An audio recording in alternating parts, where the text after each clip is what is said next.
Hey guys, welcome to another property showcase by propertycozy.com.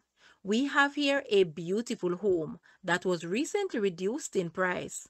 It was built in 2021. This 5,700 square feet home, both 4 bedrooms, 5 bathrooms on 2 levels. It sits on 0.23 acre of land. This house has to be seen to be believed. With its open air and the spacious feel, it boasts high ceilings, electronic gate, double garage with automatic doors, master suite with large walk-in closet area, 20 by 11.5 feet pool, solar panels that provide 20 kilowatt per hour, water storage tank, nicely landscaped. It has a covered gazebo with space for entertainment, a grill, and is well fruited. The property is being sold with large appliances, solar panels, water tank, air conditioning units, and the ceiling fans. The property also has a back entrance for garbage and access to refill pool. Contact your agent today and make an offer. Guys, let's take a look at this house and please watch the entire video for more details at the end.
The asking price for this house is US 1.25 million or Jamaican $192.3 million. To purchase or make an offer, please take a look at your screen or you may visit the description area below for full details. If you like this video, please hit the like button and also share with a friend. Thanks for watching, guys.